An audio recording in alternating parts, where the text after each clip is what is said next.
इस वीडियो के थ्रू मैं बताने वाला हूँ इंग्लिश के बहुत ही बेसिक बट वेरी इंपॉर्टेंट और very interesting topic parts of sentences, मतलब सेंटेंस के भाग, टाइप्स ऑफ सेंटेंसेस, सेंटेंस के प्रकार, वर्ब एंड इट्स टाइप कि वर्ब कितने तरह के होते हैं और इसके कितने प्रकार होते हैं, सब्जेक्ट्स की सिंगुलर सब्जेक्ट और प्लूरल सब्जेक्ट किसे कहते हैं, पर्सन फर्स्ट पर्सन किसे कहते हैं, सेकेंड और थर्ड पर्सन किसे कहते हैं, uses of these that these those, इन सभी को हम इस छोटे से वीडियो में जानने वाले हैं। इसलिए आपको इस वीडियो को शुरू से लेकर एंड तक देखना चाहिए क्योंकि इसके एक एक पार्ट बहुत ही इम्पॉर्टेंट है। तो चलिए वीडियो शुरू करते हैं। तो सबसे पहले देखते हैं पार्ट्स ऑफ सेंटेंसेस, सेंटेंसेस के भाग। चूँकि इसके दो क्लासिफिकेशन है जिसमें मैंने एक को लिया है क्योंकि मुझे ऐसा नहीं लगता कि वो यूज़फुल है और आगे भी काम नहीं आता, इसलिए मैं उसे नहीं लिया है। तो पहला है एडजेक्टिव या डिक्लेरेटिव सेंटेंसेस, मतलब स्वीकारात्मक या कथात्मक वाक्य। ऐसे सेंटेंसेस मतलब ऐसे वाक्य जिसमें किसी को कोई बात बताई जाती है, किसी को कोई बात बताई जाती है। फॉर एग्जाम्पल इन सेंटेंस को देखिए, आई लिव इन दिल्ली, मैं दिल्ली में रहता हूँ, या फिर ही इज़ हैप्पी, वो खुश है, या फिर माई फ्रेंड इज़ अवी, मेरा दोस्त अवी है। ये सिर्फ बताने के लिए है, स्वीकारात्मक या कथात्मक रूप से। और एक बात, इस पार्ट्स ऑफ सेंटेंसेस के टॉपिक को आपको ज़्यादा डीपली या डिप्रेशन से नहीं लेना है, ये आपके बेसिक नॉलेज के लिए बताया जा रहा है, ठीक है। दूसरा है इंटरोगेटिव सेंटेंसेस, जिन सेंटेंसेस को मतलब जिन वाक्यों को प्रश्न पूछने के लिए यूज़ किया जाता है, मतलब प्रश्नवाचक वाक्य। जैसे क्या तुम स्कूल जाते हो, do you go to school, या फिर क्या तुम्हारे पास किताबें हैं, डू यू हैव बुक्स। तो ये सब इंटरोगेटिव सेंटेंस में आते हैं। जितने भी टाइप के क्वेश्चन पूछे जाते हैं ये सब इंटरोगेटिव सेंटेंसेस कहलाते हैं। नेक्स्ट है इंपेरेटिव सेंटेंसेस, मतलब आज्ञासूचक वाक्य। ऐसे वाक्य जिनमें आज्ञा दिए गए हों, मतलब ऑर्डर किए गए हों कि यहाँ आओ, वहाँ जाओ, ऐसा करो, वैसा करो, ये सब इंपेरेटिव सेंटेंसेस कहलाते हैं, मतलब आज्ञासूचक वाक्य। फॉर एग्जाम्पल यहाँ आओ, कम हियर, बाहर जाओ, गेट आउट, खाना खाओ, ईट द फूड, ये सब इंपेरेटिव सेंटेंसेस के पहचान है। चलिए नेक्स्ट है एक्सक्लामेटरी सेंटेंसेस, मतलब विस्मयाधिबोधक वाक्य। ऐसे वाक्य जो सडन निकले, सडन का मतलब अचानक से उत्पन्न हो, किसी को देखने पर, कोई चीज़ सुनने पर। जैसे ये सब है एक्सक्लामेटरी सेंटेंसेस के पहचान।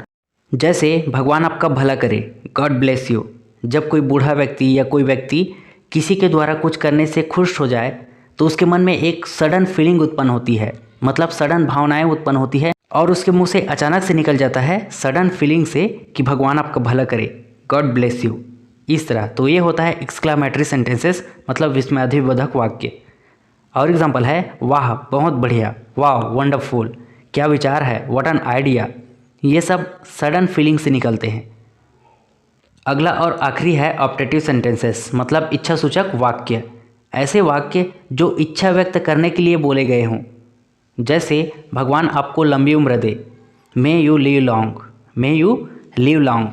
इसमें ये हो रहा है कि भगवान आपको लंबी उम्र दे, वो अपनी इच्छाएं दूसरों से कह रहा है, वो अपनी इच्छाएं मांग रहा है कि भगवान आपको लंबी उम्र दे, ये उसकी इच्छा है।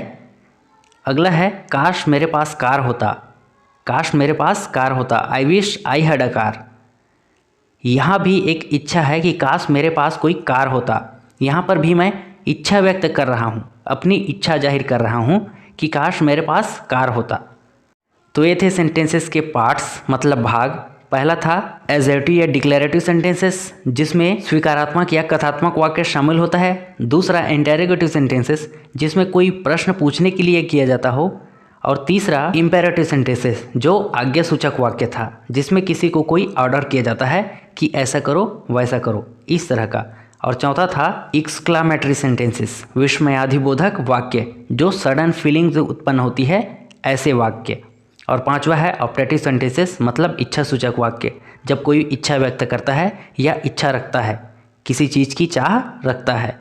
तो इतने तरह के सेंटेंसेस के भाग होते हैं जो कि किसी निश्चित पर्पस के लिए, चाहे वो किसी को इच्छा व्यक्त करने के लिए, या फिर किसी से प्रश्न पूछने के लिए हो, या फिर किसी को ऑर्डर करने के लिए हो, इस तरह का सेंटेंस किसी निश्चित पर्पस के लिए यूज़ होता है, वो इन्हीं कैटेगरी में आता है।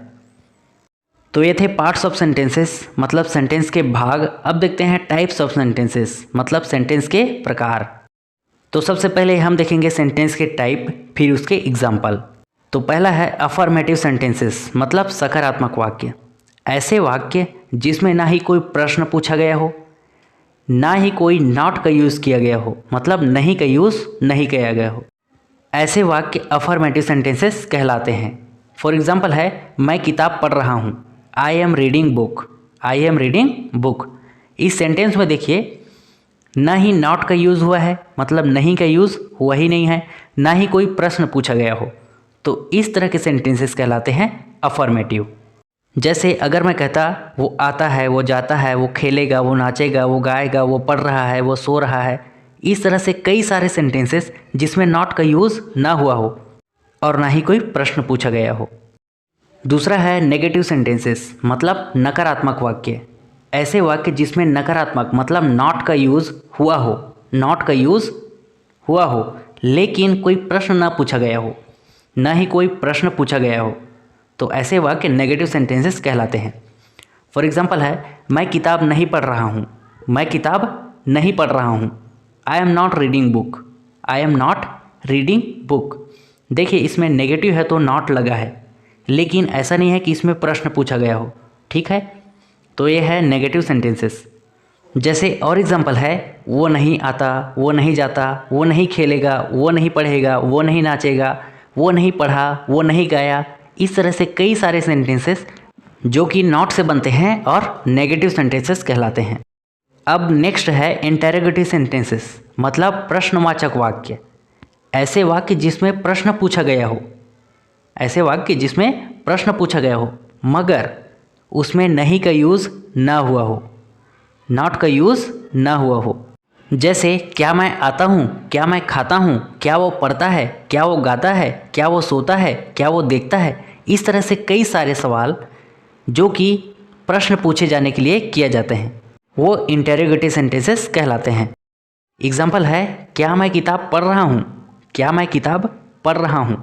इसमें मैं तो पूछ रहा हूँ कि क्या मैं किताब पढ़ रहा हूँ, ये तो इंटेरोगेटिव हो गया, लेकिन इसमें नॉट का यूज़ नहीं हुआ है, तो ये बनेगा am I reading book, am I reading book. Next है नेगेटिव इंटेरोगेटिव सेंटेंसेस मतलब नकारात्मक प्रश्नवाचक वाक्य। इस सेंटेंस से ही पता चल रहा है कि नेगेटिव मतलब नॉट और इंटेरोगेटिव मतलब प्रश्न, इन दोनों से मिलकर जो सेंटेंस बना हो ऐसा सेंटेंस कहलाता है नेगेटिव इंटेरोगेटिव सेंटेंसेस। जैसे अगर मैं कहूँ क्या मैं नहीं पढ़ता, क्या मैं नहीं देखता, क्या मैं नहीं सुनता, क्या वो वहाँ नहीं जाता, क्या वो वहाँ नहीं पढ़ता, क्या वो वहाँ नहीं देखता। इस तरह से कई सारे सवाल जो कि क्या से भी बनते हैं मतलब इंटेरोगेटिव भी रहते हैं और नहीं मतलब नॉट से भी यूज़ होते हैं, ऐसे सेंटेंसेस कहलाते हैं negative interrogative sentences. For example है क्या मैं किताब नहीं पढ़ रहा हूँ, क्या मैं किताब नहीं पढ़ रहा हूँ। देखिए क्या और नहीं, तो ये बनेगा am I not reading book, am I not reading book. तो ये थे टाइप्स ऑफ सेंटेंसेस मतलब सेंटेंस के प्रकार और उसके एग्जाम्पल्स। एक बात और, आप इस सेंटेंस में एक बात गौर किए हों तो इस सेंटेंस का जवाब आप हाँ या ना में जवाब दे सकते हैं। जैसे क्या मैं किताब नहीं पढ़ रहा, तो आप कह सकते हैं नहीं या फिर हाँ, या फिर क्या मैं किताब पढ़ रहा हूँ, तो इस सेंटेंस का जवाब दे सकते हैं हाँ तुम किताब पढ़ रहे हो। ऐसा नहीं बोल करके आप हाँ बस बोल सकते हो या फिर नहीं बोल सकते हो। तो इसलिए मैंने ये बताया कि इस सेंटेंस का टाइप एक और होता है, वो है WH वर्ड सेंटेंस, जिसमें कब, कहाँ, कैसे, किस लिए, किसके साथ, किसके बारे में, किसके द्वारा, इस तरह के कई सारे सवाल पूछे जाते हैं जिसका जवाब आप हाँ या ना में नहीं दे सकते, बल्कि उस सेंटेंस को आपको पूरा बोलना होता है। वो है WH वर्ड सेंटेंस जो कि W और H से शुरू होता है, ठीक है। इसके लिए मैंने एक सेपरेट वीडियो बनाया है जिसमें मैंने सारे WH वर्ड्स कवर किए हुए हैं, साथ में उसके फ्री PDF नोट्स भी दिए हुए हैं। आप इस चैनल में जा करके उस वीडियो को देख सकते हैं ऑल WH वर्ड करके। अब बात करते हैं सब्जेक्ट मतलब कर्ता, वर्ब मतलब क्रिया और ऑब्जेक्ट मतलब कारक की।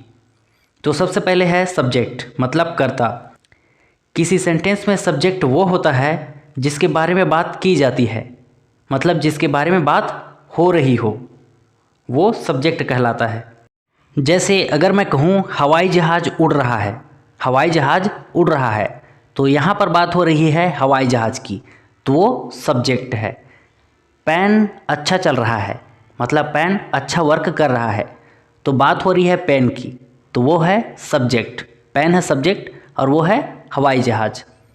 अगर मैं कहूँ बादल अच्छा दिख रहा है, तो यहाँ पर स्काई जो है सब्जेक्ट हो गया, क्योंकि स्काई के बारे में बात हो रही है। ठीक है, तो वो जिसके बारे में बात की जाती है या बात हो रही है वो कहलाता है सब्जेक्ट। एग्जाम्पल देखते हैं, मैं क्रिकेट खेलता हूँ, मैं क्रिकेट खेलता हूँ, तो यहाँ पर किसके बारे में बात हो रही है? मेरे बारे में। क्रिकेट कौन खेलता है? मैं, तो ये हुआ सब्जेक्ट, मतलब I play cricket, I play cricket. दूसरा एग्जाम्पल है नल चल रहा है, नल चल रहा है, तो यहाँ पर नल के बारे में बात हो रही है, तो सब्जेक्ट कौन हुआ? नल, तो बनेगा the tap is running, the tap is running. नल को टैप बोलते हैं। ठीक है, तो यहाँ पर सब्जेक्ट लिविंग बीइंग मतलब सजीव, नॉन लिविंग बीइंग मतलब निर्जीव, कोई भी सब्जेक्ट हो सकता है। ठीक है, अब देखते हैं वर्ब मतलब क्रिया। क्रिया दो तरह की होती हैं, एक होता है मुख्य क्रिया मतलब मेन वर्ब, और दूसरा होता है सहायक क्रिया मतलब हेल्पिंग वर्ब। पहले देखते हैं मुख्य क्रिया मतलब मेन वर्ब। सेंटेंस में जो काम हो रहा है, जो मेन काम हो रहा है, जैसे आना जाना, सोना, बैठना, सोचना, सोना, समझना, ये सारी चीज़ें मेन वर्ब में आती है। इसमें देखिए आना जाना बैठना ये सारी चीज़ें तो हम फिजिकली रूप से करते हैं, मतलब शारीरिक रूप से तो करते हैं, तो यही बस मेन वर्ब नहीं होता, बल्कि सोचना को देखिए, सोचना समझना ये चीज़ें मेंटली भी होती है, तो वो भी वर्ब में ही आती है, चाहे वो फिजिकली हो या मेंटली हो, दोनों तरह से आप वर्ब कहते हैं उसे। अब देखते हैं सहायक क्रिया मतलब हेल्पिंग वर्ब। तो हेल्पिंग वर्ब मुख्य रूप से दो तरह की होती हैं, पहला प्राइमरी हेल्पिंग वर्ब और दूसरा सेकेंडरी हेल्पिंग वर्ब, जिसमें प्राइमरी हेल्पिंग वर्ब में do, does, is, am, are, have, has, was, were, did, had, will ये सब आते हैं, और दूसरा जिसे secondary helping verb, modal verb या फिर ऑक्सिलरी वर्ब, इन तीनों तरह से कहते हैं, जिसमें हैं should, would, could, have to, has to, would be, should have, ये इस तरह के कई सारे सेकेंडरी हेल्पिंग वर्ब कहलाते हैं, जिसके बारे में इस चैनल के माध्यम से आगे आने वाली वीडियोस के द्वारा आप जानेंगे। अभी आप बेसिक लेवल की इंग्लिश ग्रामर पढ़ रहे हैं, ताकि आपकी बेसिक्स क्लियर हो, इसलिए आगे आने वीडियोस के थ्रू जब सेंटेंसेस आएंगी जिसमें ऊंचे लेवल की सेंटेंसेस लिखे होंगी, तब आपको ये हेजिटेशन या ये डाउट ना हो कि इसे मैंने नहीं पढ़ा है। तो इसलिए आपकी बेसिक्स को मजबूत बनाने के लिए ये इंग्लिश ग्रामर की बेसिक्स बताई जा रही है, ताकि जब हम स्टेप बाय स्टेप आगे पढ़ेंगे तो उस समय आपकी बेसिक्स क्लियर होंगी, तो आसानी होंगी चीज़ों को बेहतर और जल्दी समझने में।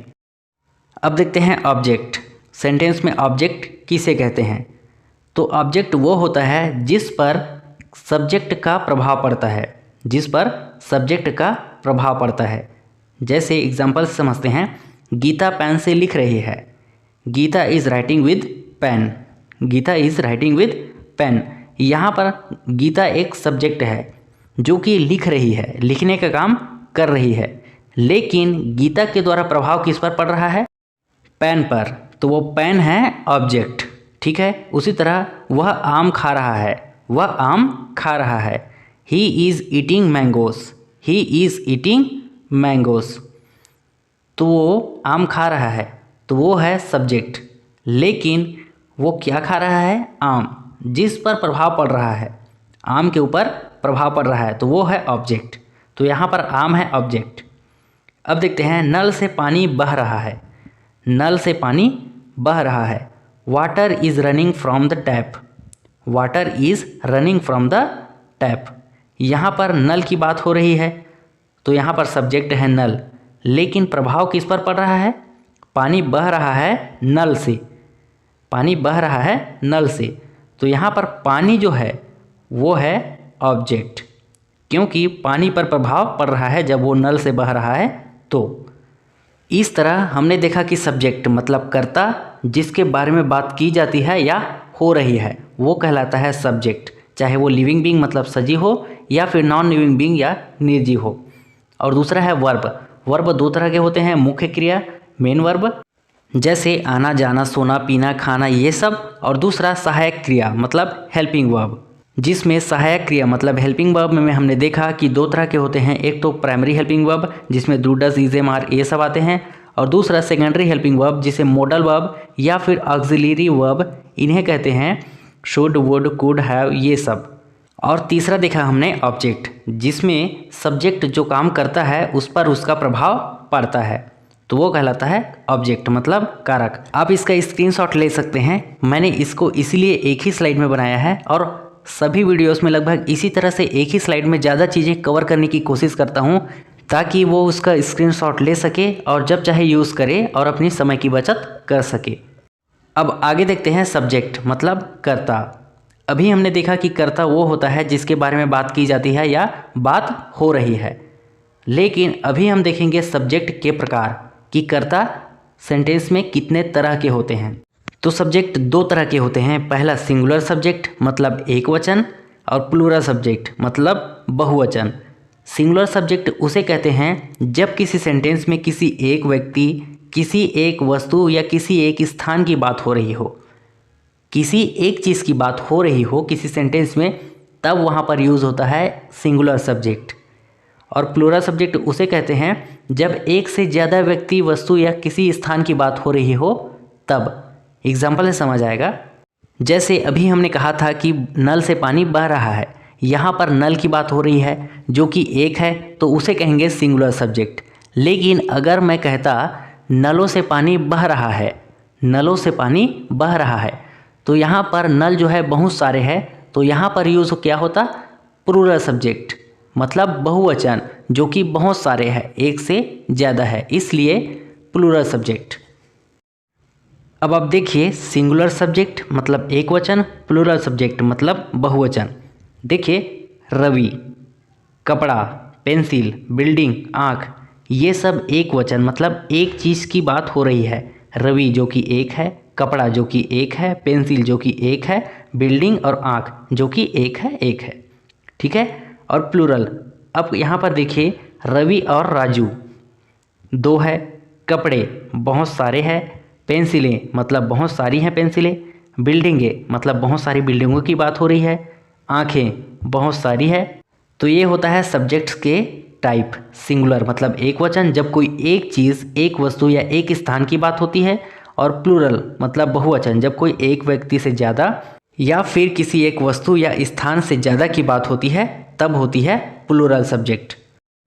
अब आप इस चार्ट को देखिए, अगर आप इस चार्ट में समझ पा रहे हैं कि इसमें क्या बात बताने की कोशिश की गई है तो ये बहुत ही अच्छी बात है, लेकिन अगर आप इसे समझ नहीं पा रहे हैं तो टेंशन लेने की कोई ज़रूरत नहीं है। पर फिर भी ये इंग्लिश मैडिज यूट्यूब चैनल के टीम के द्वारा बनाया गया यूज़फुल चार्ट में से एक है, और इस तरह से कई चार्ट जो कि बिगिनर से एडवांस लेवल तक के चार्ट को किसी एक स्लाइड में या एक पेज में बनाने की कोशिश की गई है शॉर्ट फॉर्म में, जो कि पीडीएफ के फॉर्म में ई बुक है इंग्लिश चार्ट करके, और उसका लिंक इस वीडियो के डिस्क्रिप्शन में मैं दे दूंगा, आप वहां से जाकर के चेकआउट कर सकते हैं। फिलहाल इस चार्ट के बारे में थोड़ा सा ओवरव्यू दे दूं कि इस चार्ट में क्या बताने की कोशिश की गई है। तो यहाँ पर देखिए सबसे ज़रूरी बात, first person, second person, third person, ये सब होते क्या हैं। तो देखिए अगर मैं इस वीडियो में बात कर रहा हूँ तो मैं हूँ first person, first person singular क्योंकि मैं एक हूँ और इस वीडियो में बात कर रहा हूँ और हो सकता है आपसे बात कर रहा हूँ मान लीजिए, तो मैं हूँ फर्स्ट पर्सन और मैं एक हूँ तो इसलिए सिंगुलर। तो क्या हो गया, मैं फर्स्ट पर्सन सिंगुलर, तो मैं कि क्या बोलता हूँ, आई, ठीक है। तो यहाँ पर देखिए वही बताया गया है, first person singular subject I. और यदि मैं एक से ज़्यादा होता, मैं एक से ज़्यादा होता तो मैं क्या कहता, वी कहता ना, लेकिन मैं क्या होता, एक से ज़्यादा मतलब प्लूरल, तो सब्जेक्ट क्या हो जाता, प्लूरल, फर्स्ट पर्सन प्लूरल, तो वी। अब देखिए सेकंड पर्सन किसे कहते हैं, तो सेकंड पर्सन फर्स्ट पर्सन से जिसकी बात हो रही हो उसे कहते हैं सेकंड पर्सन। मान लीजिए मैंने बताया कि आपसे बात मैं कर रहा हूँ और मैं चाहे मैं हूँ या फिर हम हैं, ठीक है, लेकिन आपसे बात हो रही है तो आप है सेकंड पर्सन। तो आप सिंगुलर भी हो सकते हैं मतलब एक हो सकते हैं, या फिर प्लूरल मतलब बहुत सारे भी हो सकते हैं।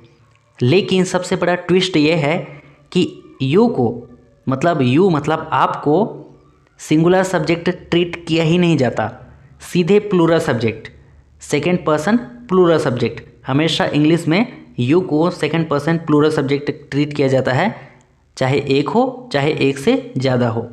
तो इसीलिए यहाँ पर यू को सेकंड पर्सन प्लूरल सब्जेक्ट बताया गया है। अब देखते हैं थर्ड पर्सन सिंगुलर सब्जेक्ट और प्लूरल सब्जेक्ट किसे कहते हैं।